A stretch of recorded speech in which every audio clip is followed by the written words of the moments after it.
Assalamualaikum warahmatullahi wabarakatuh. Perkenalkan, nama saya Intan Nistia Jinawi Sumarto dengan NPM 2222010084. Di sini saya akan menjelaskan tentang sel hewan. Yang pertama itu yang nomor 1 ada nukleus, yang kedua ada nukleolus, 3 ribosom, 4 litosol, 5 asparagus Golgi, 6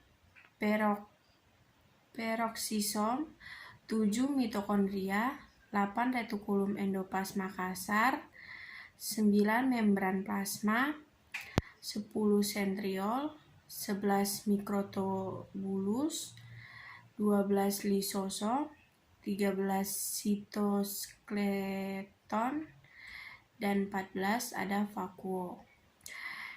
Dan nomor 2 sini ada identifikasi dan sebutkan proses adaptasi yang terjadi pada sel atrofi. Contoh kasus penyakitnya di sini ada kelumpuhan pada alat pergerakan manusia yang sesuai dengan sel atrofi alami. Kenapa sel mengalami proses adaptasi tersebut?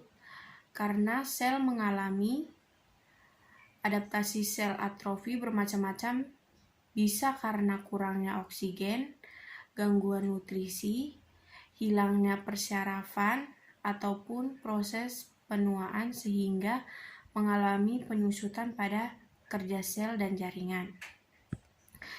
Yang ketiga ada adaptasi sel, yaitu sel hipertrofi.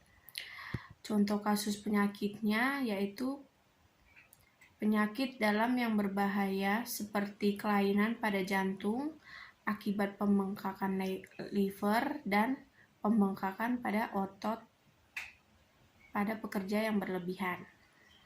Kenapa sel mengalami proses adaptasi tersebut?